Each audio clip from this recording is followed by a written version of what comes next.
Boa noite, gente. É um prazer recebê-los aqui em mais uma palestra da ESB em conjunto com o Senai. Para quem não está conosco pela primeira vez, a ESB é a Associação de Ex-Alunos da Escola Senai Suíço-Brasileira. A ESB é uma ONG que existe já há 5 anos e nós fomos criados com o espírito e com o propósito de devolver à sociedade aquilo que nós adquirimos durante a nossa trajetória no Senai. Não só eu, mas os outros colegas da ESB que estão aqui têm uma dívida muito grande com relação ao Senai e aquilo que a gente adquiriu no período em que estivemos frequentando a Escola Senai Suíço-Brasileira, e mesmo depois de sairmos da escola, continuamos sempre em contato com o Senai. E no início de 2016, o Felipe Caloca, que está conosco aqui, que é o presidente do conselho da ESB, teve essa ideia fantástica da gente devolver à sociedade aquilo que adquirimos no período que estivemos na escola.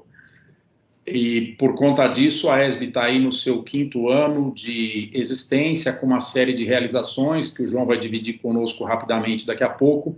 Mas o que eu queria hoje era agradecer a presença de todos.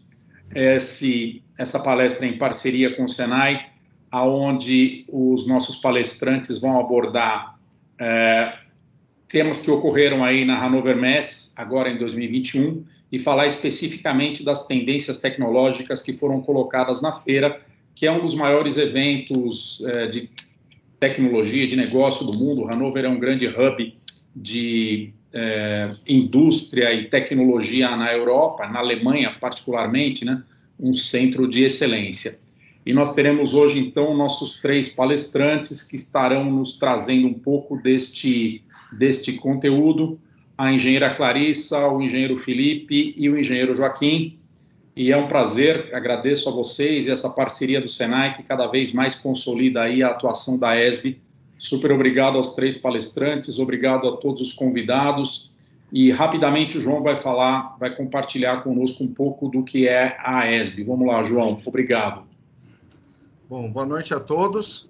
Queria reiterar o agradecimento do Cláudio aí da presença de todos aqui nessa apresentação.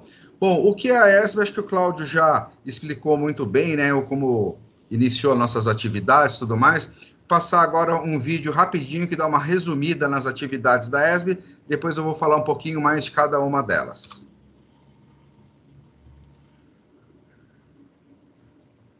Aos alunos e ex-alunos da Escola Senai Suíço-Brasileira. Essa associação foi criada para você e por você, com o objetivo de devolver à sociedade parte dos benefícios a nós proporcionados devido ao estudo nessa instituição. A ESB faz isso através de iniciativas e projetos, como, por exemplo, combate à Covid-19. Foram doadas mais de 6.000 máscaras a 70 instituições. No projeto de mentoria, mais de 100 adolescentes já foram assessorados. Há também parcerias colaborativas com instituições como a ACD, na área de assessoria técnica. Nós ministramos palestras de desenvolvimento pessoal e profissional. E os associados têm acesso ao nosso grupo fechado de network. A ESB nos ajude a devolver. Venha nos conhecer e associe-se. Bom, é um pequeno resumo das nossas atividades. E a ESB, como o Cláudio citou, nós começamos em 2016 a estruturar a ESB e desde o princípio nós tivemos o cuidado de dividir as tarefas, dividir em setores, em áreas a ESB, onde nós distribuímos nossas atividades entre os nossos membros. Todos que participam da ESB são voluntários, e aqui nós temos o nosso conselho de administração, que é presidido pelo Felipe, né, e temos aí o Otávio Mizicami, o Fernando Martins, o Marcelo Rezende, o Marcos Ribeiro, o Marcos Gianese e o Adilson Ferreira. Depois nós temos aí na diretoria, nossa diretoria executiva, né, iniciando pelo próprio Felipe como presidente. Nós temos a Gabriela Neves, que é presidente do Conselho Fiscal. Temos o Cláudio Oliveira, que é o presidente da diretoria executiva. O Paulo Dutra, que é o vice-presidente. Temos aí o Franci Coja, que é o nosso diretor administrativo. O Marcos Franco, que é o nosso diretor financeiro. o Glauber, que é nosso diretor técnico, eu, que sou o diretor do setor de TI, e a Gabriela Lemos, que é a diretora de marketing. Dentro do Conselho Fiscal, né, presidido pela Gabriela, nós temos aí o Gustavo e o Sérgio também auxiliando nas tarefas. E na ESB, nós temos diversos programas em andamento, né, que são coordenados pelo próprio Cláudio, né, onde nós temos um programa de networking que tem a finalidade aí de reunir os ex-alunos da escola em diversas atividades, como compartilhamento de conhecimento, compartilhamento de negócios e também algumas opções profissionais também, como algumas vagas de empregos que alguns dos nossos membros oferecem. Temos o Flávio, que controla o programa da ACD, que é uma das nossas meninas dos olhos, aí, um programa sensacional, onde nós temos um acordo de cooperação tecnológica com a ACD. O Alberto, que cuida do programa do Jovem Aprendiz, que é um programa onde nós captamos jovens em parceria com algumas outras entidades para trazê-los para dentro do Senai. Temos o Marcos Franco, que cuida do programa de palestras. Esse programa que nós estamos hoje assistindo é organizado pelo Marcos.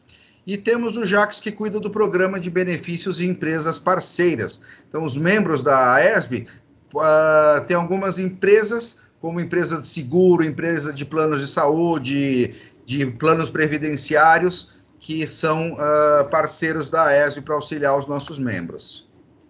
Então, detalhando um pouquinho, né, esse programa de palestra de workshops, nós, pelo menos uma vez por mês, temos uma palestra para auxiliar, né, os nossos membros numa atualização profissional e até mesmo pessoal, e promover o networking. O programa Jovem Aprendiz, que eu havia mencionado, que nós temos parceria com algumas associações comunitárias, trazemos os alunos, conseguimos a contratação desses alunos através de cartas de intenção de contratação que empresas parceiras nossas nos enviam, para que os alunos entrem no Senai já com o emprego de jovem aprendiz assegurado, né? E durante todo o processo de formação deles dentro do Senai, nós temos um projeto de mentoria, onde nós acompanhamos o desenvolvimento tanto da parte educacional quanto da parte profissional desses jovens. Aqui é um exemplo do começo do ano passado, não, final do ano passado, né? Começo do ano passado, um pouquinho antes da pandemia, né, que nós tivemos uma reunião, né, fazemos uma reunião de boas-vindas aos novos integrantes que vão começar no nosso programa.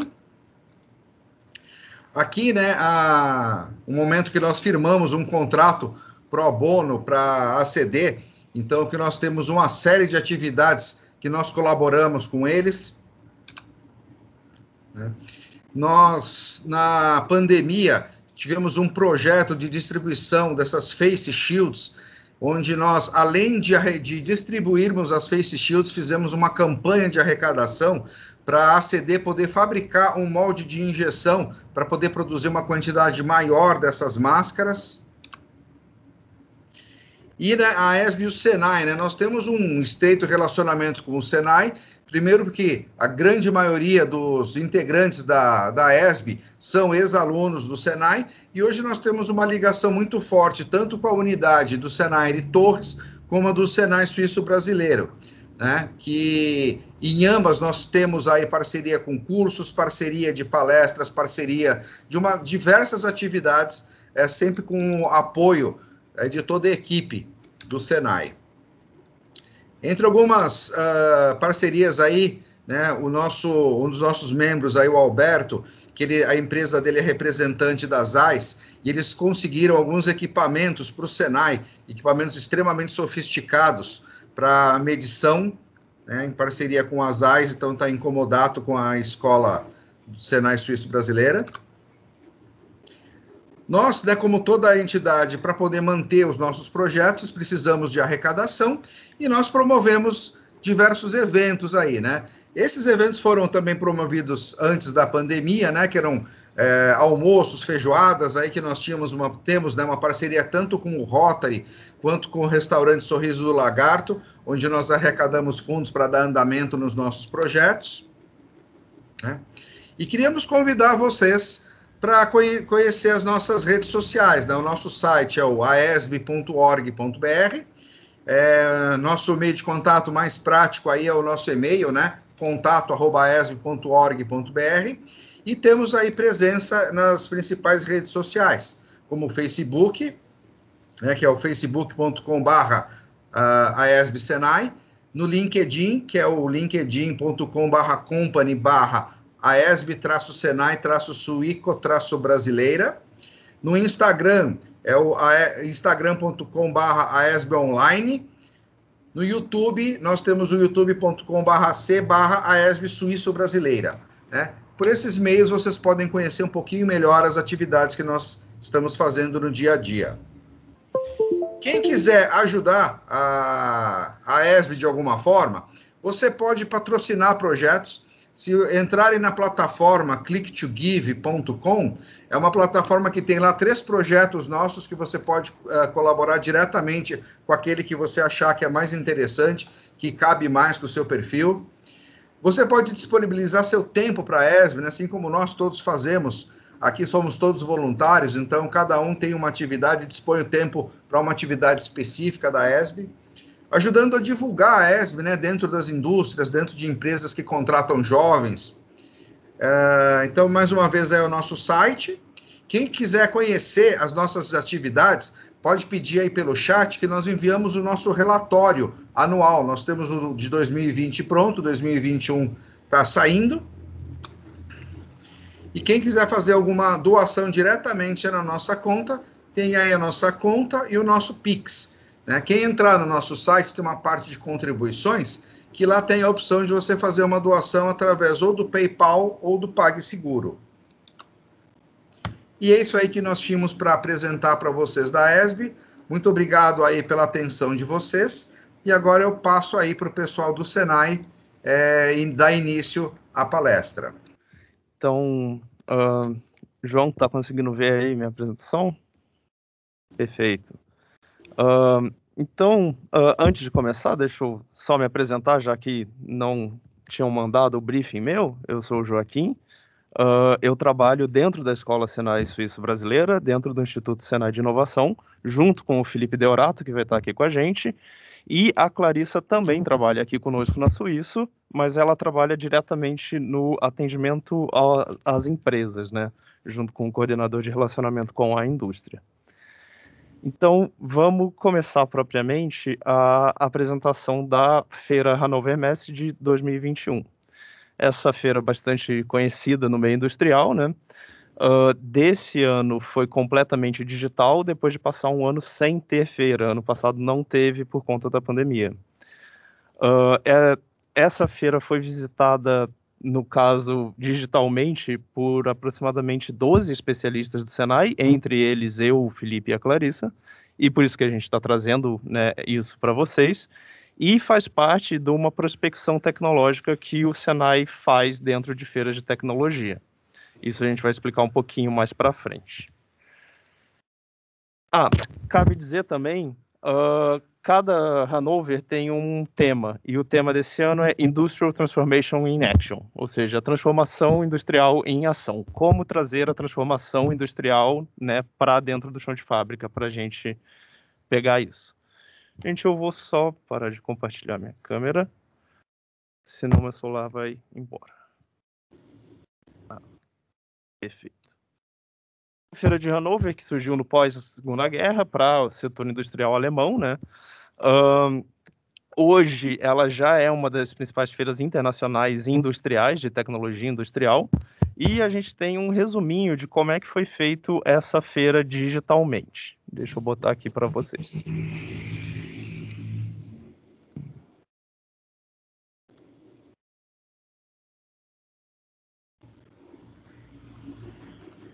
Tá sem som, Joaquim. Opa, desculpa, obrigado, Bruno.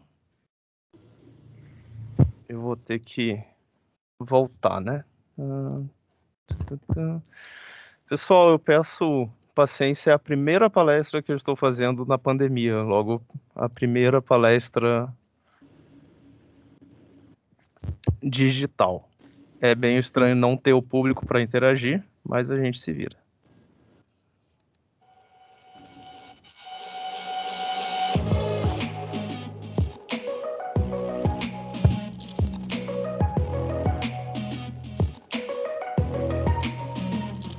Die Hannover Messe wäre keine Leitmesse, wenn sie nicht das Beste aus der gegebenen Situation machen würde.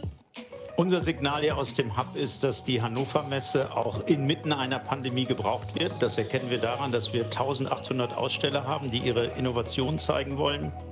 Und so präsentiert sie sich in diesem Jahr eben in einem ansprechenden digitalen Format.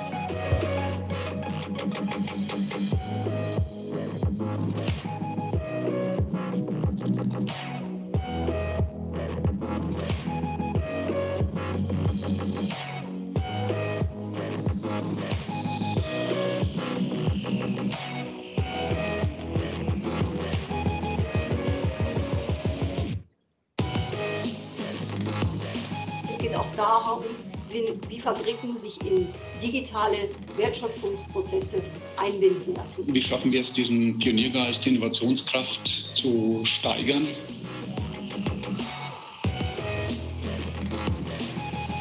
Gerade in den traditionellen Industrien wird diese Transformation drastisch sein. Dekarbonisierung und Digitalisierung sind die beiden zentralen Herausforderungen.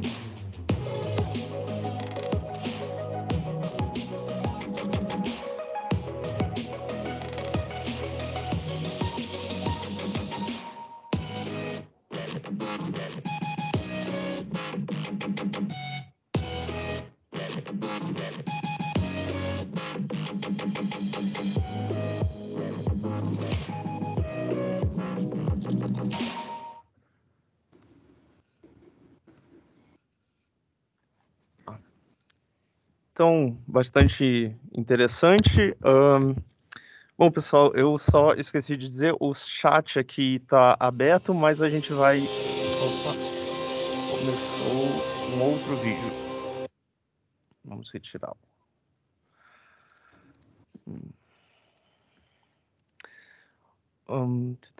Aqui. Então, o chat está aberto, mas só no final que a gente vai começar a fazer as respostas às perguntas. Bom, então como foi no vídeo a gente viu a CEO da Microsoft falando, o grande desafio é trazer a digitalização para o chão de fábrica. É assim que a Hannover se colocou, é assim como a Merkel comentou, é o grande dificuldade e hoje o grande desafio é a digitalização. Para a gente ter uma noção do que é a Hannover, ela esse ano teve 90 mil participantes registrados no site, tá, com aproximadamente 1.800 expositores. Foi feita uma feira digital, foi um evento bastante interessante, porque não tinha quiosques, né, a gente não poderia estar junto, mas a gente conseguiu ver, eles fizeram em forma de blogs, né, então cada fabricante tinha um blog que você poderia entrar e identificar os produtos deles. E a importância dessa feira está nesses percentuais, né, dos participantes nós temos mais da metade são alemães, são internacionais e não alemães, e dos expositores também. Então, o alcance da Hannover, né, mundialmente, mostra como essa feira é importante para a tecnologia no mundo, principalmente na indústria. E essa feira, essa visita, essa palestra que nós estamos fazendo e também o relatório que foi gerado a partir dela, está dentro do modelo Senai de prospecção e vigilância tecnológica. É vigiar e, né, prospectar tecnologias realmente inovadoras, e promover o nosso benchmarking com as empresas. Acredito que foi o professor Osvaldo que comentou isso com a gente, que é o nosso farol, né? Onde nós estamos olhando, onde nós vamos chegar. E o Senai precisa trazer, né, reportar essas tecnologias para dentro da casa, para dentro das empresas, né, que são atendidas principalmente pela Fiesp. Qual é esse modelo Senai de prospecção? É o planejamento e participação na feira, a análise e revisão do que foi visto. Então, essa feira terminou, se não me engano, 16 de abril. Então, já começamos a fazer um mês antes o planejamento. A análise foi feita com quase todo mundo junto, fazendo um relatório, olhando as tecnologias que foram relatadas. Fazemos a elaboração do boletim de difusão, que já está sendo difundido, e os workshops, que é a etapa que nós estamos no momento. Então, começando a fazer a difusão das tecnologias que vão impactar o nosso futuro. Para isso, Opa! Desculpa, Joaquim. No slide anterior, só adicionando também, muitas das palestras da feira estão disponíveis no YouTube, no próprio YouTube das empresas, né? Eles disponibilizaram. Isso é verdade. Lá. Também, ainda no interior, são 90 mil participantes registrados, mas a gente sabe que provavelmente tiveram muitos mais, porque tiveram eventos que já ainda estão no YouTube e alguns ainda estão até no site da Hanover. Então, voltando ao fio da meada, dentro do nosso modelo Senai de Prospecção e Vigilância Tecnológica, a gente vai utilizar, a partir desse ano, uma ferramenta de medição da tecnologia. E aí, Deodato, eu convido você a explicar para a gente, né, esse Technology Readiness Level, né, o nível de prontidão dessa tecnologia. Sim, isso foi uma inovação no nosso boletim. Para quem não conhece, o nível, igual o Joaquim falou, o nível de prontidão de cada tecnologia, que nada mais vai dizer do que situar em que momento a tecnologia se encontra, né? Então, a nível de comparação, se a gente pegar uma tecnologia situada ali no nível 1, estaria mais próximo ali a uma pesquisa básica, uma pesquisa acadêmica, né? Uma tecnologia ainda imatura. Se a gente pega alguma tecnologia mais no meio da escala, uma escala talvez número 5, seria uma tecnologia que está em fase de prototipagem, em centros de pesquisa e desenvolvimento, né?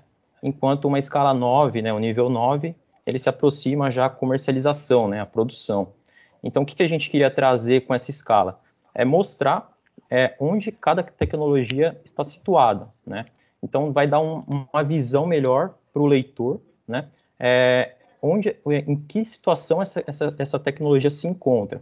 Poxa, eu vi uma tecnologia num nível 5, legal, preciso monitorar ela, né? Mas ela ainda está em fase de amadurecimento. Enquanto uma tecnologia 9, pô, já posso pegar ela e tentar implantar na minha solução. Então, a gente tentou trazer o TRL para cada tecnologia com esse intuito, de facilitar a interpretação do leitor para cada tecnologia. Isso, muito importante. Então, a gente busca, dentro dessa feira, não só tecnologias 9, né? A gente quer entender as tecnologias que estão em escala piloto e que, eventualmente, vão estar sendo utilizadas, né, na nossa linha de produção, na nossa fábrica, dentro do Senai, né, para a aula. E isso traz para a gente que essa é uma conversa sobre o futuro. Essa não é uma conversa sobre qual é o novo centro de usinagem que foi apresentado na Alemanha. Ela é sobre tecnologias que irão mudar a maneira como a gente faz negócio, a maneira como a gente trabalha e a maneira como a gente produz. São tecnologias que já estão em fase quase inevitável de mudança e a gente precisa falar delas, porque a gente precisa absorver elas para se preparar para essa mudança. Então, para passar, o que a gente vai falar? A Feira de Hanover desse ano, ela foi dividida em uma série de áreas e aplicações tecnológicas. Eu não me recordo agora totalmente o número, mas foram selecionadas em torno de 20, se eu não me engano, e no relatório final selecionamos 18. E por que selecionamos 18? São as que nós vemos como sendo as tecnologias que irão realmente impactar os nossos modelos de negócio. Dentro dessas 18, eu vou chamar a atenção para a inteligência artificial, a nossa primeira aqui. Ela vai permear todas as outras 18, porque, enfim, é uma tecnologia que ela se comunica com tudo, né? Eu vou destacar também eletromobilidade, energia digital, tecnologia em redes elétricas, ou seja, estamos falando de consumo de energia do futuro, de como nós vamos lidar com a energia no futuro. Isso já é um problema enorme hoje, já sabemos, por exemplo, o Brasil hoje já está passando uma pequena crise energética, né? E, por fim, eu vou dar um destaque à robótica. Apesar de ser uma coisa muito antiga, esse foi o ano dos cobots.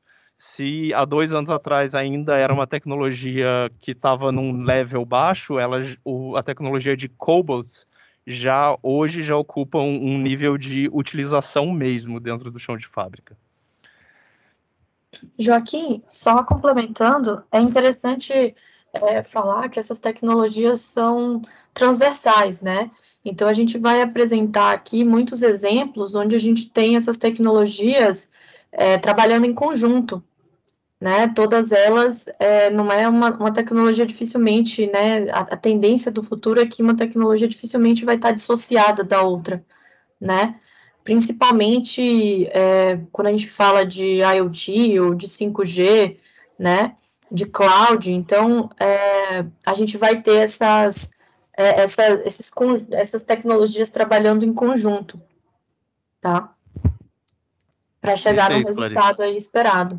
Perfeito. Então, partindo, né, para as grandes áreas tecnológicas que a gente apresentou, a gente começa com inteligência artificial. Por que essa é uma tecnologia escolhida? Justamente ela está e continua fazendo grandes diferenças. Desde que a feira terminou, a gente teve o Jeff Bezos, né, indo para o espaço com uma nave completamente pilotada por inteligência artificial. Aqui dentro da feira a gente quer buscar as aplicações, né? Então, aqui a gente já começa apresentando uma inteligência artificial simplificada, uma câmera que já faz a medição, né, de temperatura, se está com máscara, se a pessoa pode, né, e ainda faz o reconhecimento facial, mesmo com a pessoa com máscara. Isso, é claro, já veio na esteira da pandemia, né? Mas já é uma aplicação pronta para a inteligência artificial. Assim como a gente está vendo aqui à direita, a inspeção de falhas em sistemas de mineração, né, que são sistemas extremamente enormes e complexos, são quilômetros e quilômetros de esteiras para mineração, e essas imagens já estão conseguindo ser analisadas com inteligência artificial e drones. E passando, então, a gente agora já vê o nosso TRL ali embaixo, né? Tá, a inteligência artificial a gente considera ela em nível de protótipo, demonstração e pré-comercial, destacando esses 2 produtos que a gente está vendo aqui. A visão artificial já implementada, então ela já vem dentro, essa daí, se eu não me engano, é uma palestra do Google Vision, que é uma ferramenta já pronta para ser implementada dentro do computador da empresa e fazer o reconhecimento de tem todos os componentes ali, eles estão ok, eles vão para uma linha de produção, né? Então a gente pode pensar, essa caixinha aí está indo para um montador, então ele já dá o confere se tudo está feito, né, colocado ali para ele. E uma que eu achei super interessante, que é o AWS Panorama, é um plug and play, né? Então é a visão computacional e inteligência artificial já direto para uma câmera que não precisa ter esse tipo de feature, né, dentro. Isso já mostra que a inteligência artificial ela está indo para um rumo de aplicação direto dentro do chão de fábrica, ou seja, a gente consegue, a partir de um dispositivo, de um gateway, já ter algum tipo de inteligência artificial auxiliando, né, a tomada de decisão dentro de um chão de fábrica. É legal também salientar em relação à visão artificial, que é o Vision Machine, né? É uma tecnologia já bem difundida no chão de fábrica, principalmente quando se trata de qualidade, mas na feira eles deram foco em 2 pontos. Primeiro, nessa diversidade de identificação em um lugar só, né? E também na otimização da acuracidade da ferramenta, né? Então, apesar de já ser difundido, foi bem explorado na feira essa tecnologia. Isso. Bom, continuando as nossas tecnologias, a gente entra numa queridinha, a manufatura aditiva. Por que queridinha? Porque eu e Deodato estamos trabalhando já com a manufatura aditiva em infusão de leito de pó. E estamos pensando em como adaptar nossas impressoras a filamentos metálicos. Então, são coisas que já estão chegando aqui, né, na Senai Suíço Brasileira. Essa tecnologia que está sendo super explorada para a produção industrial não é uma coisa tão nova no sentido de tempo, mas é uma coisa que ainda vai ser muito desenvolvida, né, apesar da aplicação já estar aqui, né, eu já tenho a máquina pronta, mas eu ainda tenho que descobrir o que eu posso fazer com ela. À esquerda aqui a gente tem, né, a impressão de componentes complexos. Dentro do Instituto Fraunhofer foi feito esse desenvolvimento desse motor a jato, e ele é todo feito em Inconel, com canais de refrigerações internos.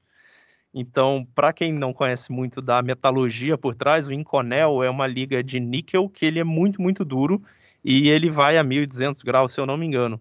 Então, ele é quase impossível de ser usinado. Então, imprimir ele é o material perfeito para ser impresso. Ele é um material que foi feito para ser impresso. Só que quando foi feito, não tinha impressora. O Fraunhofer já demonstrou com isso, botando um foguete na órbita, junto com essa pequena turbina impressa na tecnologia de leito de pó. E essa de filamentos metálicos, se eu não me engano, foi tu que fez essa, né, Deodato? Isso. Eu acho até bacana a gente falar sobre isso, né?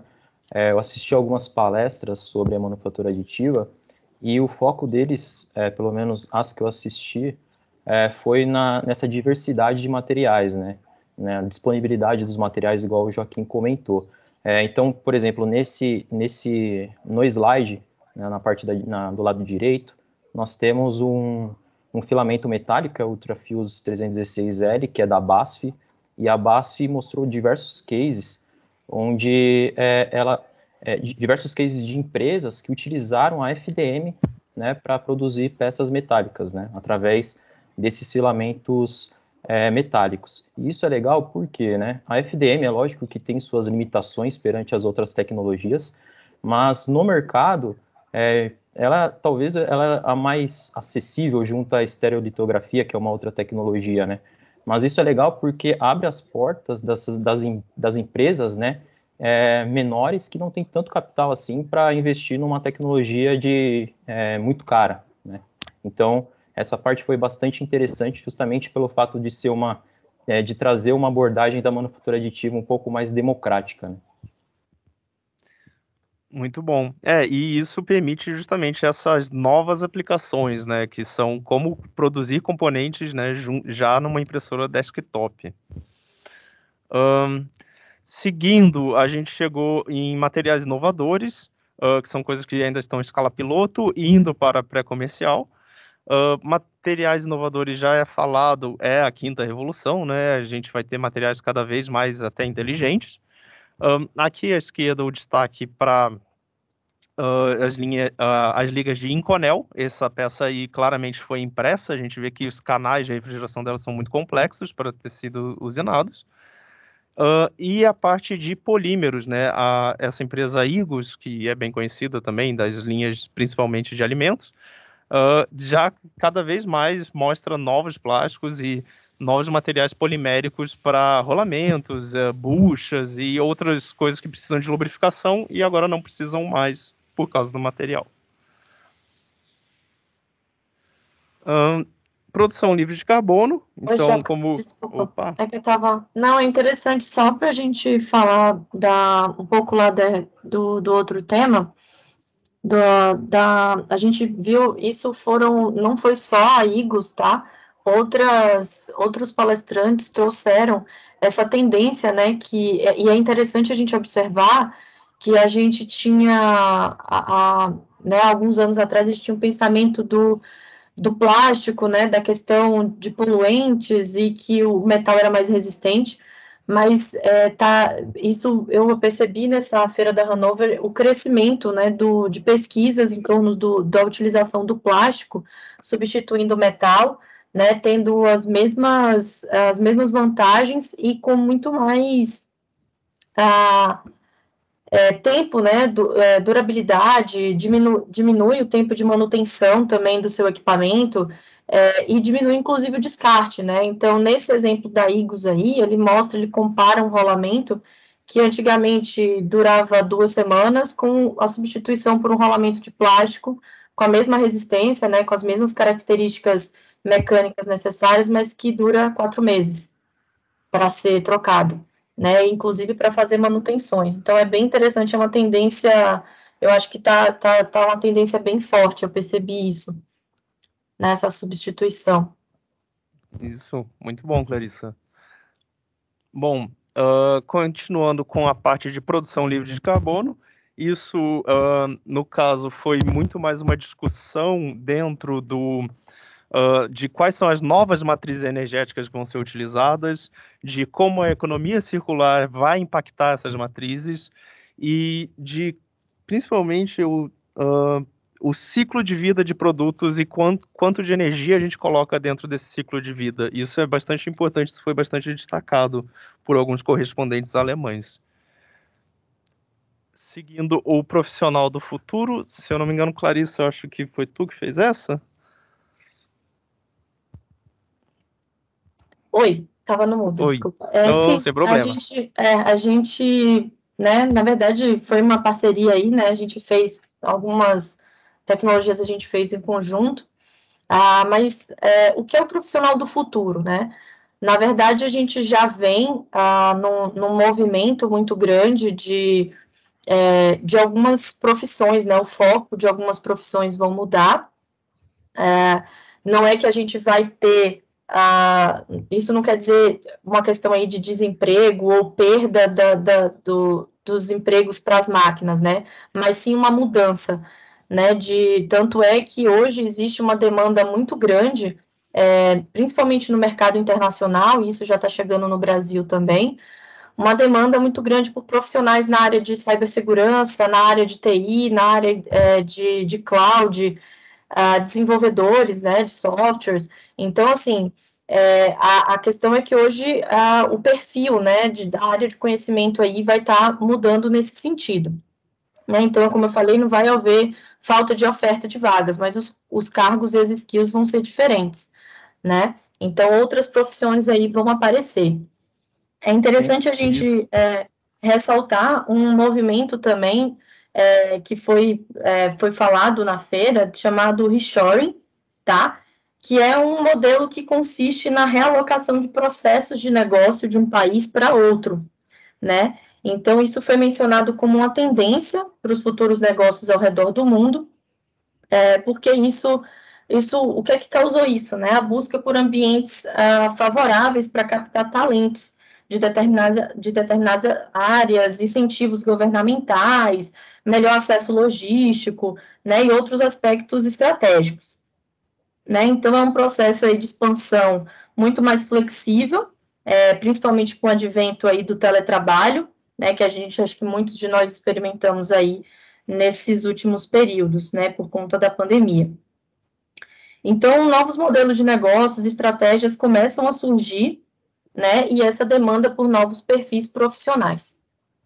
Só para não estender muito também, mas tem um outro ponto que eu acho interessante, que foi o que o Joaquim falou no slide anterior sobre a economia circular.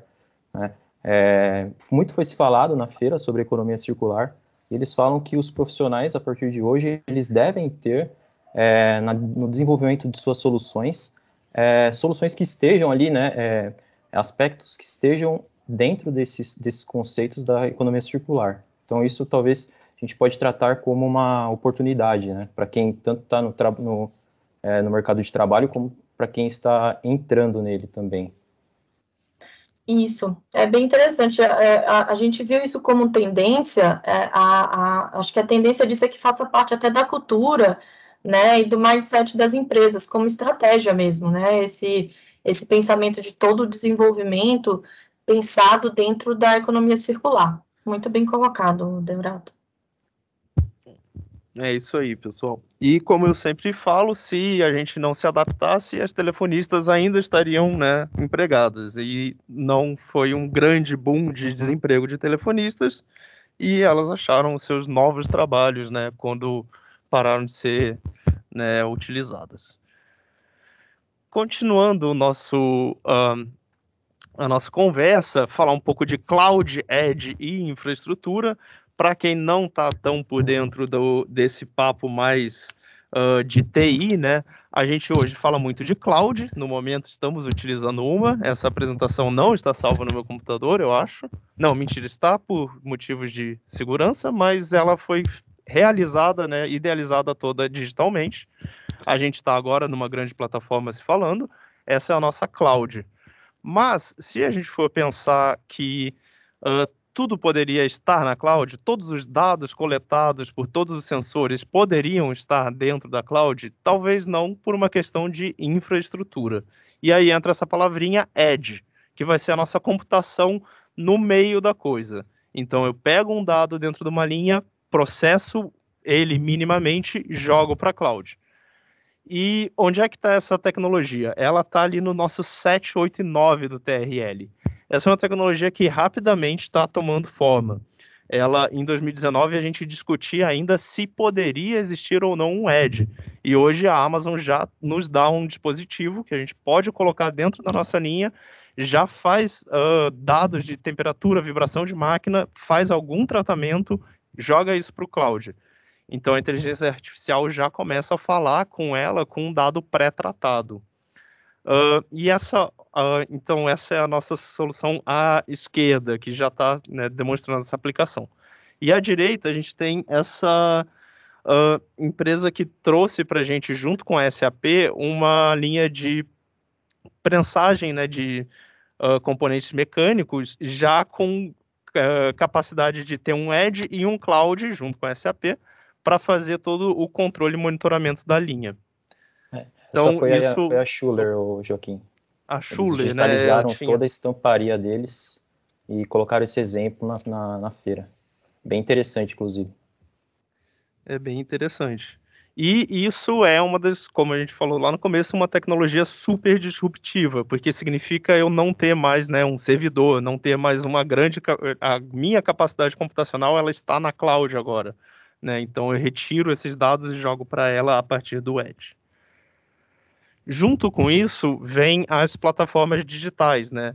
Como todos esses dados, vamos dizer, eu sou uma empresa, a minha empresa fornecedora, os dois temos uma conta na cloud, mas como é que a gente fala os dados uma para outra, né? Acho que tu fez isso também, né, Deodato? Isso. Esse exemplo é da Volks, mas teve outras montadoras que apresentaram coisas semelhantes. Por exemplo, teve uma palestra da Google com a PSA, em que um profissional da alta gerência, não me lembro exatamente o cargo, ele disse sobre essa integração das dimensões horizontal e vertical da empresa, né?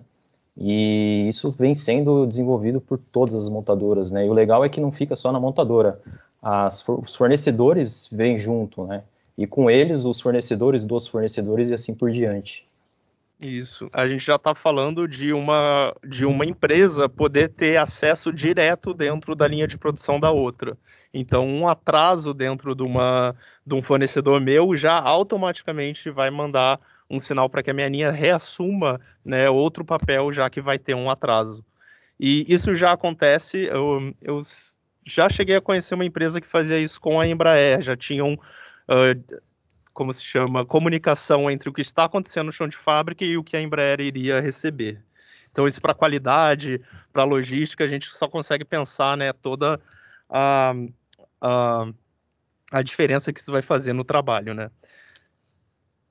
E seguindo, a gente chega aos ecossistemas digitais. Então, junto com as plataformas, eu consigo criar locais digitais, onde eu posso entrar e realmente... ver o local, né? Isso principalmente porque a realidade virtual começou a pegar bastante, vamos dizer, popularidade, principalmente no último ano, e principalmente para treinamentos, né? E também para verificação de projetos. Isso vem junto à esquerda com a computação quântica, que ainda está no nosso TRL bem no meio, começando, mas vai favorecer que a gente consiga ter, né, realmente esses ambientes todos juntos. A simulação para todas as áreas, esse é um simulador para a área de enfermagem ou médica, se eu não me engano, que ele vai simular, né, como fazer um diagnóstico dentro de um paciente. Também a gente traz a realidade virtual com uma gamificação dentro da logística, ou seja, você já pode fazer o treinamento dentro de um pavilhão em realidade virtual, e aí esse treinamento pode ser até um treinamento de um robô dentro dessa realidade virtual, e a experiência do usuário completamente revolucionada, né? Simulação interativa, a possibilidade de eu realizar um projeto com um engenheiro do outro lado do mundo dentro do mesmo ambiente, né? Enfim. Tem uma coisa interessante, principalmente nessa tecnologia da computação quântica, né? Em comparação com as demais, a gente vê que o TRL é bem baixo. Então, isso resgata aquilo que eu disse no início da palestra, em que pode ser uma oportunidade, né? Tanto para as empresas como para profissionais, né? Muito tem se falado em relação à computação quântica, e é uma coisa que ainda está começando, e com certeza a gente pode aí apostar que é uma boa oportunidade para quem se interessa. Uhum. E eu comento também, por oportunidade dentro do Senai, eu tive um contato com um ecossistema digital, que é o 3D Experience da Soul, e que a gente consegue fazer essas realidades virtuais e passar pelo nosso protótipo, mesmo que ele esteja ainda, né, na digital, a gente consegue ter uma interação muito maior com ele. É bastante interessante. Bom, seguindo com os nossos tópicos, a cibersegurança, esse é um tópico que eu gosto bastante, eu já fiz algumas palestras sobre ele. Só para a gente entender o quão em voga a cibersegurança está, desde que a feira de Hanover terminou, nós tivemos um grande ataque à JBS, não sei se vocês se lembram disso no noticiário, nos Estados Unidos, um grande ataque numa transportadora de petróleo americana, que causou escassez em parte do país, e hoje tiveram mais um ataque em 72 instituições do governo do leste europeu. Então, é um tema que sempre vai estar em voga. Depois que as coisas se abriram, né, para a internet, é claro que ela começa a ser uma ameaça também. Aqui à esquerda, a Kaspersky trouxe esse conceito de Internet of Threats, ou seja, a internet das ameaças. Ou seja, a internet é uma ameaça por si só, precisamos ter layers de segurança. Então ela começa a trazer já gateways, né, e gateways, no caso, modems, né, que já têm sistemas operacionais próprios e que eles já trazem a segurança dentro deles. Então, não é que eles têm um antivírus instalado, eles são o antivírus, né? Isso é muito importante quando a gente está pensando que eu vou conectar não só os computadores da minha fábrica, mas sim também as minhas máquinas, né? No caso do cyberataque no oleoduto americano, foi um ataque direto nas válvulas, então foi um negócio bem complicado.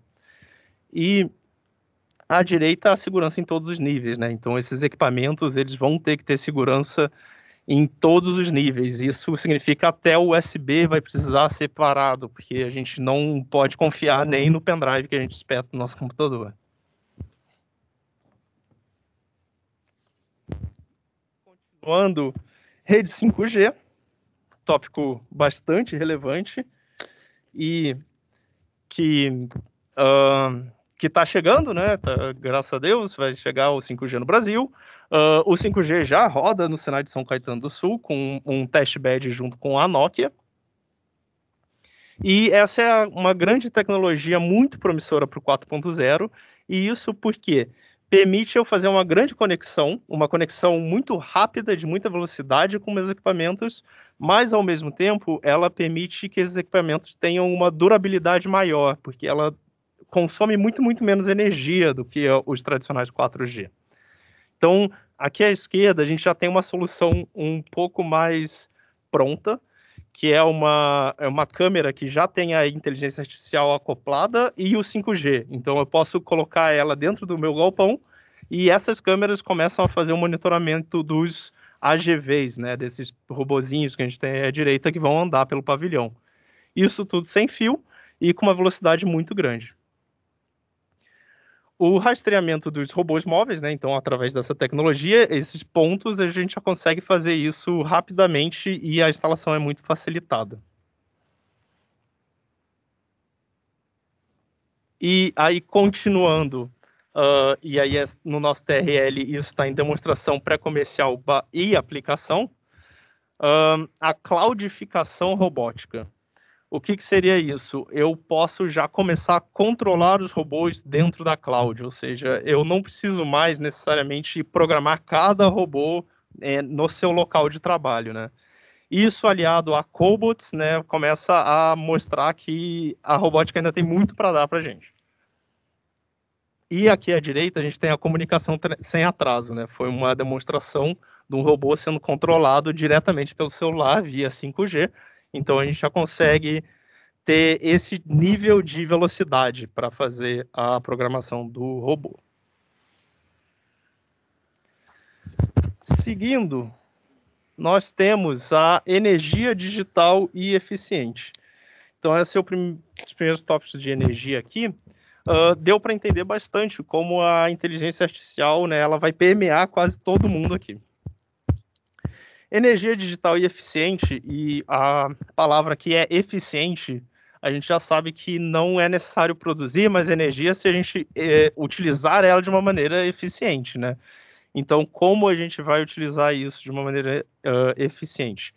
Que no meio a gente já tem a Smart Solution dessa empresa Envio, que ele já começa a fazer um monitoramento em tempo real de todas as atividades dentro de um prédio, por exemplo. Essa já é uma tecnologia que está em fase de aplicação mesmo. Inclusive, aqui dentro do nosso Instituto Senai da Suíça Brasileira, nós temos hoje um projeto bem voltado para essa parte de Smart Home e monitoramento da energia. Depois do monitoramento, é claro que o ideal seria a gente poder agir sobre ela também, né? Sobre como o consumo acontece.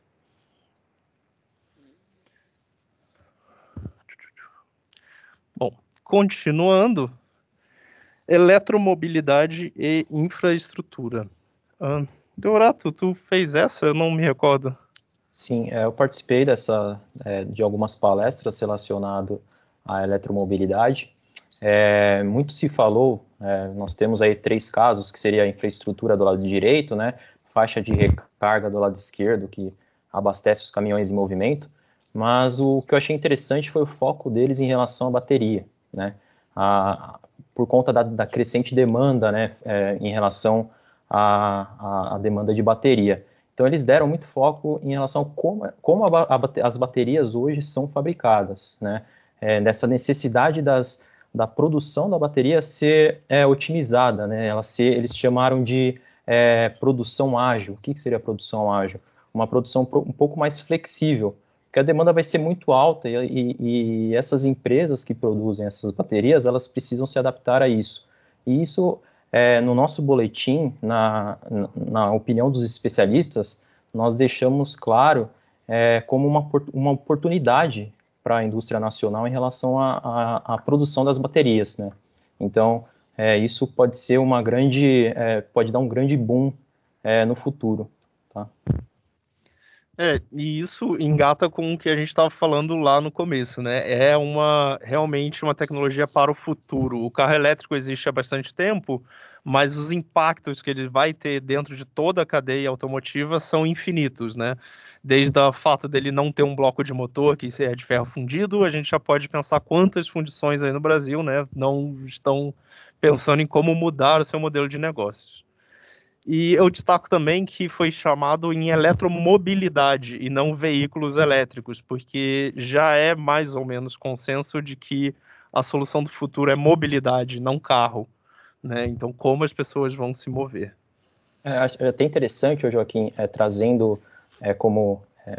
vendo as notícias recentemente, a Mercedes lançou um caminhão elétrico e a Volks também, né? Então, não é uma questão de futuro, o futuro já está aí, né? Já está acontecendo. Já tá aí, exatamente. E as indústrias, elas precisam se adaptar. Eu digo as indústrias, a cadeia de fornecimento, né? A cadeia de suprimentos. Exatamente. E de um futuro que talvez nesse conceito de mobilidade, a gente está falando de um futuro que se consuma até um pouco mais, né? De que precise de produtos diferentes. Não é mais não é um carro que você vai comprar e vai ficar com ele 5, 6, 7 anos, mas sim que você vai assinar esse carro e todo ano vai ter carro novo. Então, a maneira como se produz é completamente diferente e para quem você produz é diferente, né? Isso, exato. E ainda tem o caso dos carros autônomos, né? Que é uma outra vertente aí também que se utiliza dessas tecnologias novas, né? Uma nova porta aí também que vai se utilizar dos carros elétricos, a grande tendência é essa, né? Mas visando também essa questão que você trouxe aí, Joaquim, que foco é mobilidade, né? Isso. Continuando a nossa apresentação, a parte de tecnologia em redes elétricas, né? Então, saindo do monitoramento de um prédio, começando a fazer um monitoramento de um smart grid, já é uma palavra bem utilizada. Se quiserem ir atrás do que isso acontece, é como nós vamos utilizar, né, no contexto, e aí a gente começa a entrar num contexto quase político, né, de como as cidades, os estados e os países vão demandar a sua energia e veem como essa demanda está sendo equilibrada entre os diferentes atores, né? Sejam indústrias, sejam os consumidores. Inovação industrial e startups, e aí a gente... startups e indústrias nem sempre estão juntas, e isso eu achei uma explicação muito boa na Feira de Hannover, de um secretário alemão, falando que as startups elas têm um tempo muito rápido para funcionar, enquanto as indústrias elas demoram bastante tempo para implementar uma tecnologia. E uma acaba não se falando com a outra. Então isso é um grande desafio tanto na Alemanha quanto no Brasil, né, que a gente tem que adereçar ele corretamente. Dentro dessa edição da Feira de Hannover foi feita a Copa Mundial de Inovação para a Internet das Coisas e Tecnologias Vestíveis, wearable, também uma palavra bastante da moda, e o KUKA Innovation Awards. A gente vai dar uma olhada nos vencedores dessa Copa de Internet das Coisas. Pessoal, eu não lembro se vocês fizeram esses aqui, eu sei mais ou menos o...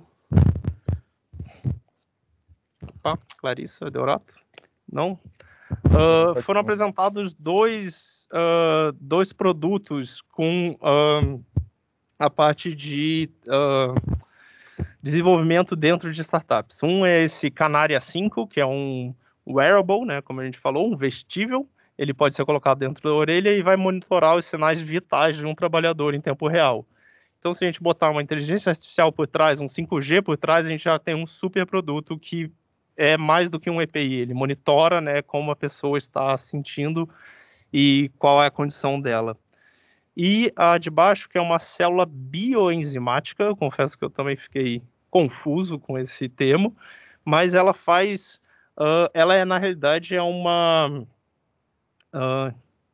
me fugiu a palavra. Ela é uma célula de energia, não é célula de energia, é uma...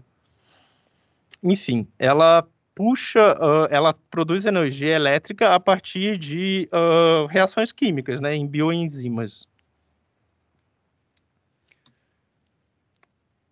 E chegamos na robótica, que eu tinha comentado lá no começo, que eu destaco porque os cobots estão aí. Os cobots já haviam sido apresentados há alguns anos, mas cada vez mais eles são uma realidade para as indústrias, né? E não só para as indústrias, mas cada vez mais também para as casas, né? Os robôs móveis que a gente está vendo aqui à esquerda, esses já são robôs que estão dentro do contexto da pandemia completamente, são robôs higienizadores para hospitais, né? E aí eles têm essas capacidades de poder se locomover junto com pessoas e não bater em obstáculos, né? E nem em pessoas. As garras robóticas aqui à direita, cada vez mais adaptáveis, cada vez mais malucas, né? Porque tem silicone, tem processo de fabricação diferente. E cada vez mais esse é um novo terreno para ser explorado, né? Garras robóticas. Joaquim, voltando nesse slide da garra robótica, eu acho interessante quando você diz um novo terreno, porque realmente, voltando lá na apresentação nas apresentações da manufatura aditiva, muito dos cases que eu acompanhei foram de manufatura aditiva para garras robóticas, né? Então, para você ver essa integração entre as tecnologias e a variedade de fabricação, né? Dos tipos de fabricação dessas garras, né? Isso é bem interessante também. Verdade, isso é bem legal, né? Porque é um produto super personalizado, que tem tudo a ver com o que a gente está falando de 4.0, de, né, personalização ao extremo para solucionar o meu problema, né? Então isso permite isso. E aqui também é um destaque que já está quase em aplicação, e aí, como eu falei, os cobots já estão aqui, né? Uma doideira isso. A programação de robôs elevados no próximo nível, ou seja, eu não preciso mais saber código de programação, eu não preciso mais ir depurando códigos e códigos, mas sim, eu mostro para o meu robô onde é que ele tem que ir e ele vai ir para esse local. Então aqui à esquerda a gente já está vendo um cara programando um robô, dizendo os pontos onde ele tem que ir dentro de um objeto que existe, e aqui à direita já o biomimetismo, né? São robôs que vão imitar a maneira como, né, os animais e a natureza conseguem fazer as suas atividades. Então, isso vai ser uma grande revolução, com certeza, porque acabou a ideia, né, do robô completamente programado e com uma coisa muito complexa por trás. Isso, e assim, só complementando também, né, essa robótica que imita a vida, a gente, só trazendo para vocês um pouco de visão, assim, que a gente fica pensando muito, qual vai ser a aplicabilidade, né, a gente vê esses bionics, né, uns animais, então, a tecnologia que imita o animal, pensando na funcionalidade disso, né, muitos robôs, assim, a maneira como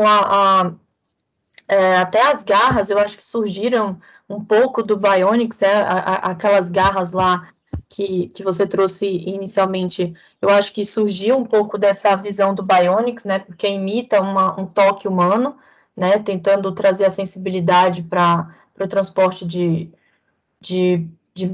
materiais, né, então, assim, a importância de ter esse biomimetismo, na visão científica, né, do processo, é interessante porque, por exemplo, o uso desses pássaros mesmo, né, aí que tá na foto, né, me perdoe que eu não vou lembrar o nome acho que é da Festo, o nome que eles deram especificamente, mas eles estão fazendo estudo, mas que no futuro eles querem utilizar justamente para o transporte aéreo de mercadorias dentro da fábrica, né, e a visão de logística também dentro da fábrica. Então, só para trazer, assim, que o biomimetismo, ele vai ser utilizado como fonte de pesquisa, mas para ser aplicado em várias áreas aí. Opa. Muito bom, Cleice. Tem muito a ver com o que a gente vai falar agora, né? Que é a parte de automação e logística interna, né? E essa inteligência artificial por trás de uma gestão, né, de frotas dentro de armazéns, né? Como a gente está vendo aqui à direita, né? Um robô que pode já ter além da programação dele, ele ainda vai ter uma câmera, vai ter sensores que vão estar auxiliando ele a mudar o trajeto dele durante o movimento. Então a gente já tem uma aplicação muito, muito alta para esse tipo de tecnologia. E também a gente destaca aqui à esquerda, né, a última milha sendo feita já com drones. Isso já aconteceu no Brasil em algumas situações, entregas via drones. Se eu não me engano, Campinas é uma cidade que está elegível aqui a que se faça isso. E esse daí, ele ainda tem essa gaiola, né, que vai proteger ele, proteger o objeto e proteger as pessoas de baterem nele, né?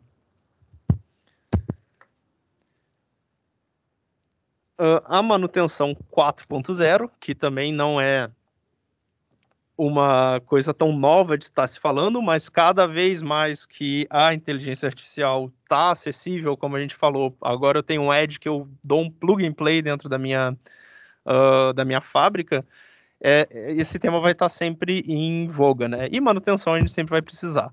Então, em softwares para manutenção, a gente já pode falar do KSB, desenvolvido pela VEG, que faz o monitoramento de motores elétricos. Esse software ele já vem também com um acessório plug and play, que pode olhar para o motor e definir a vibração e a temperatura dele, e já mandar isso para a nuvem.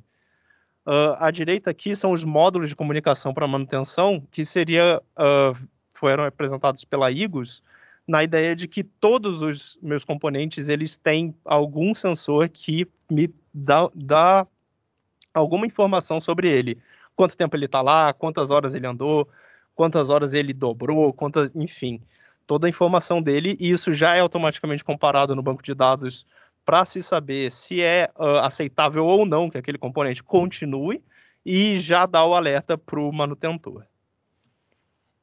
Isso, é legal também falar, Joaquim, assim, essas tecnologias, elas são todas baseadas, né, a aplicação da manutenção 4.0, ela passa por etapas, né, necessárias. No caso, então você precisa primeiro do sensoriamento de equipamentos, né, para extração desses dados críticos de funcionamento do processo, que aí permite que esses dados sejam processados e analisados por inteligência artificial, enfim, utilizando o cloud também, e aí sendo capaz de alcançar patamares de autonomia, né, total do processo de manutenção. Então, esse é o grande objetivo da manutenção 4.0, né, que aí você traz alguns exemplos de empresas que estão trazendo tecnologias focando nesse processo.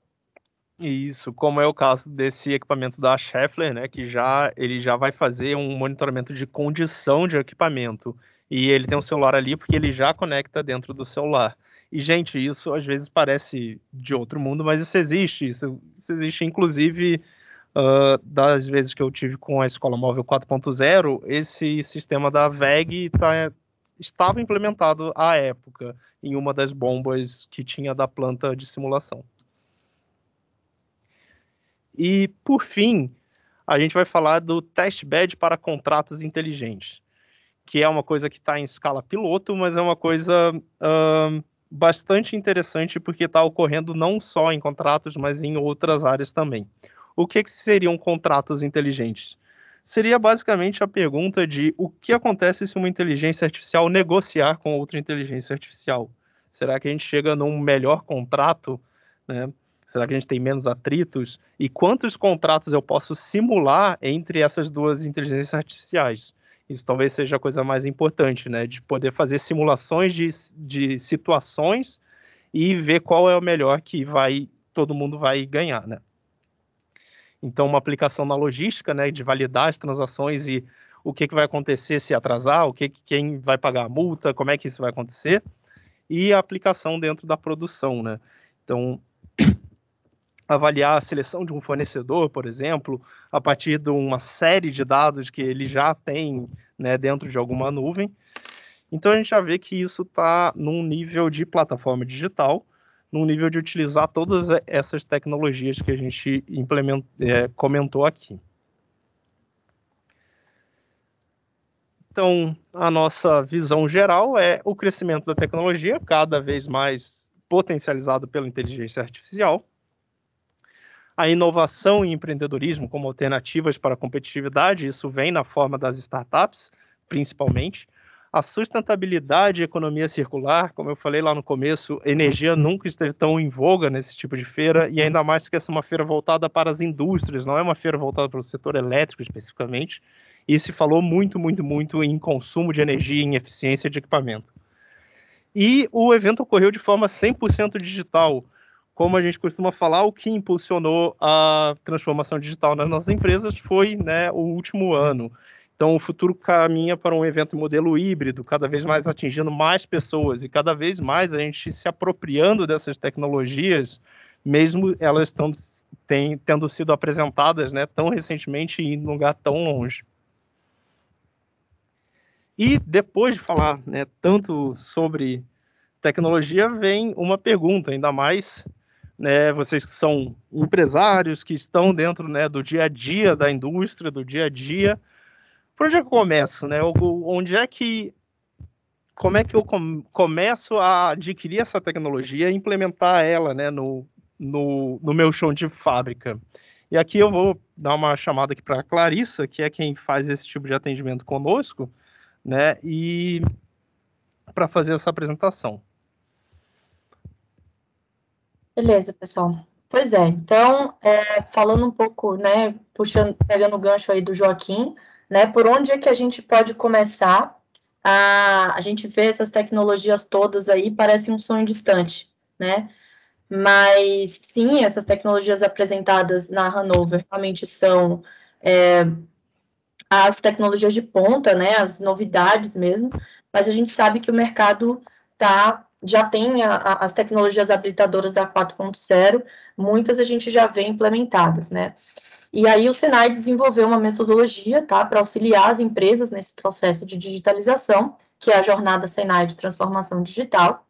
Ela é composta por 8 etapas, que vão desde a aplicação do Lean Manufacturing, né, onde a gente vai ver com pouco custo, mas com grande ganho aí, né, focando na eliminação dos desperdícios. otimização de layouts, até a digitalização e inteligência artificial, né? Garantindo que a metodologia se aplique em qualquer empresa, independente do nível de maturidade. O que é que a gente chama de nível de maturidade, né? Onde é que a empresa se localiza, né, dentro desse contexto de utilização das tecnologias, tá? Então, aqui a gente não vai entrar nos detalhes, né, da metodologia, até porque nem todas as etapas, porque é muito detalhada, e o Senai aqui se coloca à disposição para futuramente, né, vocês procurarem aí, e a gente abordar apenas detalhes dessa jornada de transformação digital. É interessante a gente falar também, né, dos 3 eixos da 4ª Revolução Industrial, que são tecnologias, pessoas e modelos de negócios e as plataformas, né, que são, elas em conjunto aí vão gerar maior produtividade e evolução tecnológica. Pode passar, Joca. E para isso a gente tem alguns programas, né, que são de apoio tecnológico às empresas, que a gente tem em parceria com o Senai. Então, a Embrapi, focada mais na parte de pesquisas, né? O Rota 2030, ele tem 2 frentes, ele tem a frente da pesquisa, mas também tem a frente de atendimento direto à empresa, tá? Pegando esse gancho aí, né, desde a aplicação do Lean até a aplicação das tecnologias. Brasil Mais também, diversos atendimentos também com a Sebrae Tech tem um portfólio gigantesco de atendimento, tá? Esses são as grandes parcerias que a gente tem aí para dar esse apoio tecnológico às empresas, principalmente as empresas parceiras do Senai. Pode passar, Joca, por favor. E a gente tem, né, lá em São Caetano, né, e em outras unidades do Senai, o UpLab, né, então o UpLab é mais focado para startups, como o Joaquim trouxe, né, o desenvolvimento de tecnologias mais disruptivas e de grande aceleração, e para médias e grandes empresas tem o empreendedorismo, inovação aberta, que são produtos do Senai também, focados aí em desenvolvimento de tecnologias. Pode passar, Joca. Tem um aplicativo também, Senai SP Empresas, tá? Vocês estão convidados aí a fazer o download desse aplicativo. Inovação, né, como o nome já diz, inovação tecnológica ao alcance do seu negócio. Então, lá nesse aplicativo, ele tem, você coloca, se eu não me engano, você coloca lá quais são as suas necessidades, né, responde algumas perguntas, e vai ser passado para você um contato no Senai, normalmente relacionado ao nosso coordenador de relacionamento com a indústria, né, onde a gente vai estar fazendo o melhor, né, mapeando o perfil da empresa para ofertar aí o melhor produto para vocês, né, para que vocês alcancem aí estejam inseridos, né, nesse contexto aí da 4.0. E é isso, então, pessoal. Eu terminando agora, então, com a Clarissa, né, falando que sim, o Senai, ele se propõe a olhar além da educação também ao atendimento às empresas e como elas podem alcançar a nova, né, a nossa 4.0, né, a nossa transformação digital, né, e fica o agradecimento à ASB. Espero que tenha sido a contento de todos, eu espero que tenhamos trazido realmente os faróis, né, das tecnologias que vão, né, moldar como a gente faz a produção, como a gente faz o nosso negócio e também a nossa vida no final, né, nossa vida particular, o nosso carro elétrico que eu mal posso esperar para ter. Não surgiu nenhuma dúvida no chat, mas nós temos aí 10 minutos, não sei se alguém queira comentar algo, fiquem à vontade. Isso, pessoal, o chat, que se vocês tiverem com dificuldade, né, podem... Professor Heroíno aí, deixou. Pode falar, professor. Oi, pessoal, boa noite, parabéns. Primeiro eu quero parabenizá-los, sensacional, eu acho muito interessante, assim, essa interação de vocês como jovens, mas eu queria só dar uma notícia, uma informação. Na última reunião que a gente teve do projeto de excelência de gestão do Senai. Nós tivemos a apresentação do César Gaetan, que é o presidente, CEO da FESO das Américas, e eu lancei um desafio a ele, que é desenvolver um Bionic brasileiro.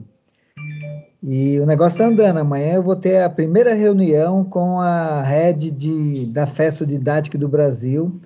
Com certeza nós vamos estar aí nesse mundo que vocês mostraram, mais próximo ainda. E vão precisar de vocês três, né? Que vocês vão estar, com certeza, envolvidos. E parabéns, sensacional.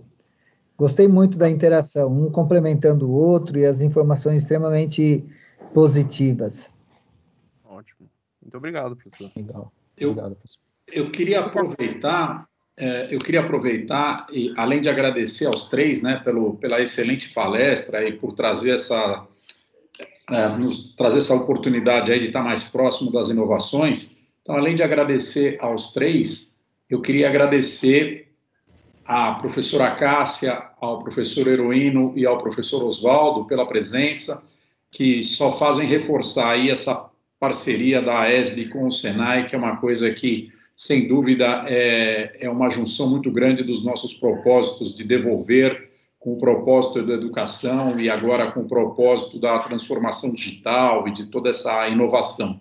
Obrigado aí, professora Cássia, professor Heroino, professor Oswaldo, além de, sobretudo, agradecimento especial a vocês três aí. É um grande prazer ter vocês conosco e me parece que agora tem outras perguntas aí. O professor Oswaldo quer falar? Depois tem o João, podem falar. Bom, primeiro, é uma mensagem realmente reforçando o que o professor Heroino falou.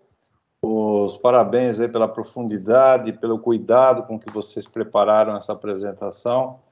Demonstra aí que certamente ao Cláudio, ao Felipe, ao João, o que acontece? O Senai está em boas mãos. Nós temos certeza de que para o futuro de médio prazo, vocês, e aí o Cláudio lá colaborando comigo também, com seus cabelos brancos, assim como eu, a gente tem certeza de que o porvir do Senai, e aí eu falo também em nome da minha colega, agente de educação, a professora Cássia, que isso só nos ratifica a posição de que nós estamos prontos para o futuro, prontos para aquilo que vai vir, e essa demonstração é de superação.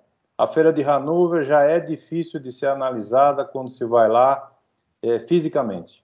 Então, quando você vai ainda com esse componente, com essa dimensão do online, ela fica mais difícil ainda. Mas eu não tenho dúvida de que esses jovens engenheiros aí, a Clarissa, o Felipe, o Joaquim, superaram, assim como os outros também. Eles são só porta-vozes, mas foi um grupo de 12 profissionais do Senai, especialistas em tecnologia, que recuperaram, extraíram e organizaram a informação para ser apresentada. E eles vão fazer várias apresentações nos conselhos regionais do SESI e do Senai ao longo das próximas semanas. Eu só estou fazendo o teaser dessas apresentações e já eles vêm na sequência e explicam em profundidade. Vocês estão vendo uma vitrine de tecnologia aí extremamente explorada, com exemplos práticos, e o objetivo disso tudo é que a indústria se aproprie desses conteúdos e faça a utilização prática, melhore seus processos, melhore sua competitividade. E eles estão aí prontos para o que deve é. Eu posso falar isso de cadeira, a quantidade de projetos com imensa profundidade tecnológica que eles estão sendo responsáveis. Então, eu só queria dizer essas palavras aqui, em nome da Gerência de Inovação e Tecnologia, agradecer a eles e que eles estejam preparados aí, que outros desafios virão.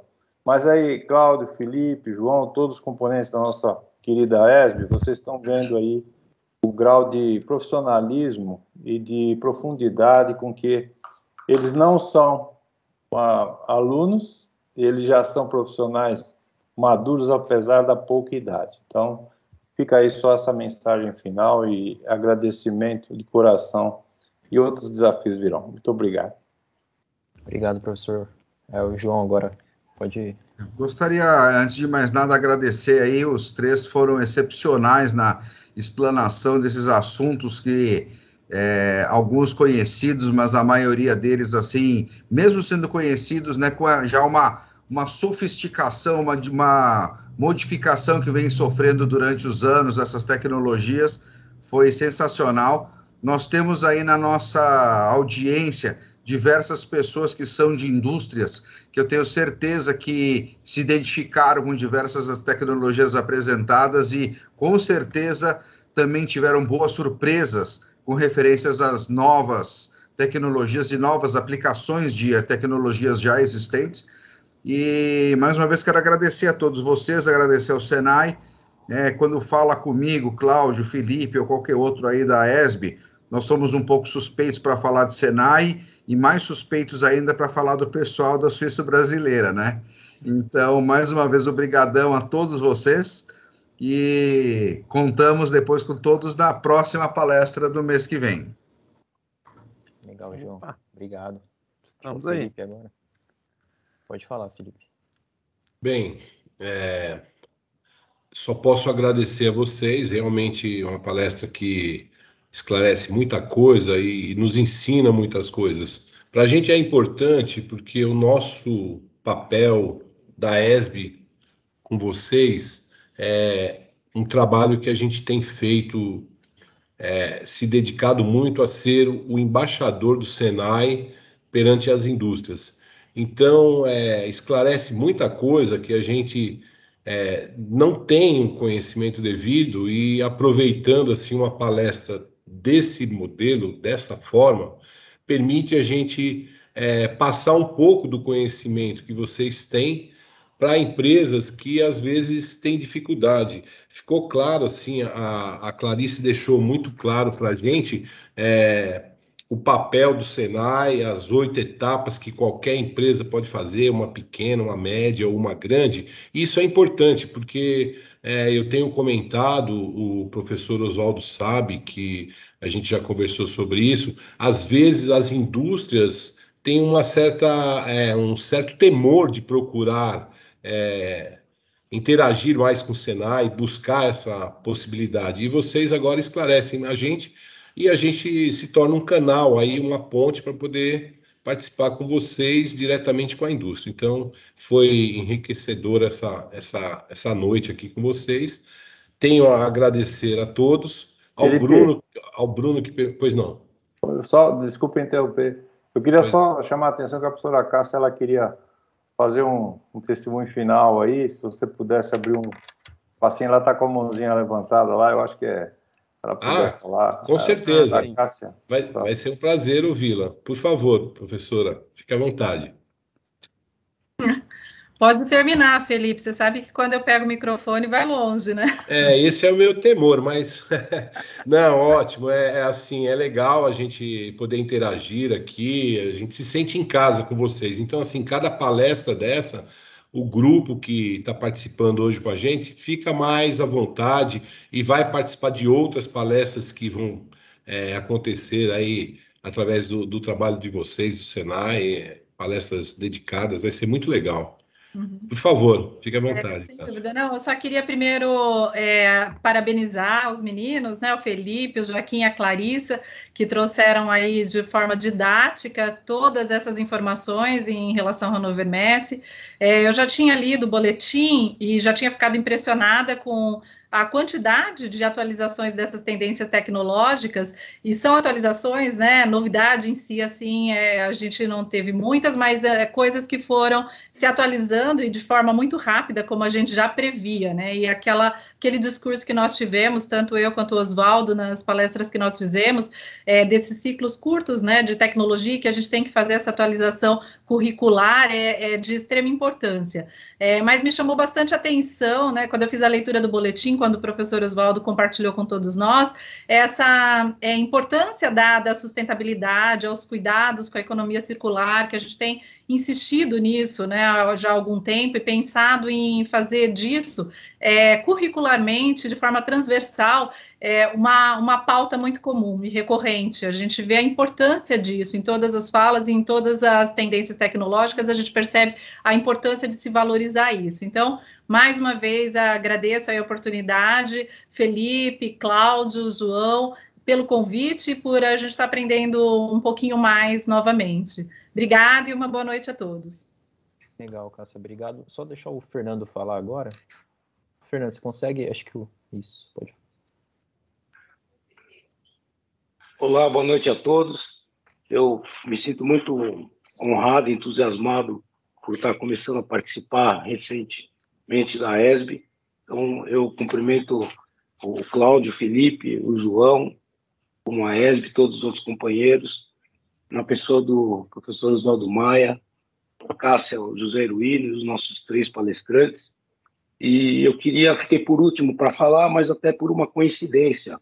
Eu tive com o professor Oswaldo Maia na última edição presencial, junto com o Senai São Paulo e o CIES Comet, em que o Domingos estava presidente do Sindicato das Esquadrias Metálicas, e tive a honra de participar, e depois participei também, depois de uma missão no mês seguinte, com o Sindipeças, que eu milito no Sindipeças, também como conselheiro, e eu gostaria que pedir a permissão aqui do professor Oswaldo Maia, na verdade, lançar um desafio, porque, por acaso, hoje, o Domingos, que era o sindicato, que era o presidente, eu estava presidente da CIES Comet, ele me ligou hoje, professor, e disse: Fernando, precisamos conversar com o diretor regional, professor Terra, temos que ir lá falar com o Josué, temos que falar com o Cervoni, e para fazer novamente um desafio de uma ida na próxima edição, que deve ser em abril, presencial, mesmo que a gente tenha todo agora as ferramentas para também participar digitalmente, como foi feito, excelente, pelo Felipe, e Clarissa e Joaquim. E ele não está mais, ele me pediu que por acaso, você teve a palestra hoje, ele me pediu para a gente, que a gente montasse um grupo para a gente poder ver se nós teríamos chance de ir presencialmente à feira, um grupo de 10 ou de 20, que também não sei que se pode ser muito, e o gargalo exatamente a parte que a Fiesp talvez não possa fazer, por orçamento ou por algum tipo de situação que não está planejada, mas em que um sindicato que eu presido o Sindicato dos Parafusos, Porcas, na Fiesp, mas a gente poderia fazer, alocar a parte de hotel, que vai ser o gargalo, a parte de aérea, e gostaria de depois conversar com o professor Oswaldo Maia, mas já pedindo a permissão para ele, para ver se a gente pode fazer uma missão e que já lanço esse desafio aqui na ESB, e eu acho que seria bem oportuno, interessante, obviamente prevendo que até lá a gente já tem uma mobilidade muito maior, com todos os protocolos de segurança. A gente percebe que a indústria, a Fiesp, ela foi pioneira no Brasil em divulgar os protocolos de segurança, tanto é que a indústria opera desde o início da pandemia sem problema algum em termos de saúde e segurança. Então, era isso, o professor Oswaldo e meus colegas da ESB, lançar esse desafio, ver se é viável, se for viável. Eu, como presidente do sindicato dos parafusos, eu tenho toda a condição de fazer o que a CIES Comet fez lá no passado, mas os domingos hoje ele não é mais, então eu até fiquei surpreso que ele me ligou. Eu não esperava isso, já tinha feito a minha inscrição nessa palestra, que para mim foi excelente. Eu não tenho nada a acrescentar ao que todos falaram.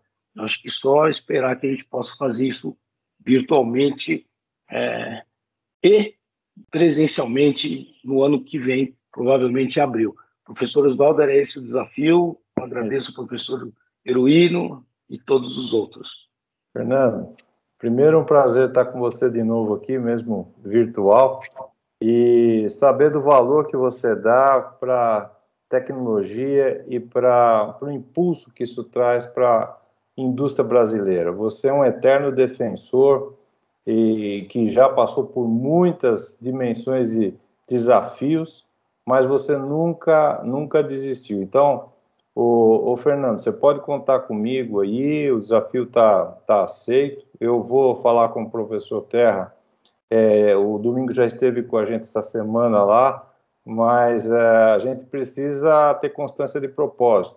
A feira de Hannover, ela pode ser acompanhada online, como foi feito aqui, mas a questão do olho no olho é insubstituível. Você sabe, quando a gente esteve lá, a quantidade de contatos e subcontatos e coisas que acontecem lá.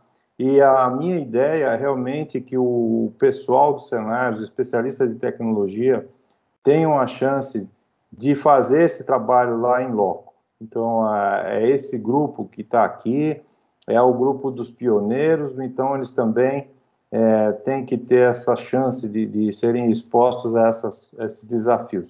A sua proposta é muito interessante, mostra de novo como as indústrias, os sindicatos estão juntos com o Senai. O que a gente quer é só isso, a gente quer sinergia, quer um ambiente de trabalho conjunto, onde todos prosperem. E o Senai, a Escola da Indústria, sempre esteve junto com vocês. Então, fique tranquilo, eu vou, no momento correto, abordar o professor Terra mais uma vez, aproveitar que a próxima edição, o país parceiro vai ser Portugal, então, provavelmente, os estandes vão estar muito mais palatáveis em termos de idiomas aí, para poder fazer a consulta aos estandes. Fernando, como sempre, bem apontado por você, fica aí um abraço a você, a todos os alunos da Suíça, e não quero me estender mais, mas eu vou, aceito aí a tua proposta de levar em frente. Obrigado, viu? Obrigado, senhor, e obrigado a todos. Isso eu tenho de coração que vem da ESB, embora eu seja novo, eu vou fazer o melhor para que a gente realmente devolva o máximo que a gente puder, de uma maneira horizontal e sem medo de a gente errar, porque se a gente não tiver medo de errar, a gente não vai conseguir fazer. Então, muito obrigado a todos. Cláudio, Felipe, o João aí que estão de frente, porque o duro é se dedicar fisicamente, né? Eu acho que esse é o grande valor da devolução, é a gente conseguir se dedicar. Eu assim, admiro todos e fico muito honrado aí com a sua participação, puxando sempre a gente para um caminho melhor. Muito obrigado, professor, muito obrigado a todos. Olha, Fernando, ótima a sua fala. A única coisa que eu discordo é essa história que você falou que você é novo, tá? Esse novo a gente precisa conversar melhor sobre ele, mas é um grande prazer ter você. Novo na AESB, né? Na AESB, né? A gente perde o amigo, mas não perde a piada, Fernando. Isso aqui é o espírito do suíço brasileiro, não tem jeito, meu amigo. O Fernando montou uma fonte de alimentação muito bem feita. Vocês podem falar isso lá na Suíça brasileira. É isso mesmo. Acho que é isso, né, João, Felipe? Podemos encerrar? Mais alguém tem algum comentário? Não, eu acho. Pode falar, Clarice. Não, imagina, eu ia fazer o encerramento. Pode falar, fica à vontade. Não. Por favor, tenha a honra de fazer nosso encerramento. Foi maravilhoso estar com vocês. Obrigado. Não, eu acho que falo em nome, né, aí do pessoal, agradeço o convite, né, de poder fazer parte, o convite aí da ESB, para que a gente pudesse apresentar, né, esses temas aí bastante relevantes. E no chat, o Bruno já compartilhou o documento onde tem mais detalhes, né? A gente fez um resumo aqui, né, dessas tecnologias.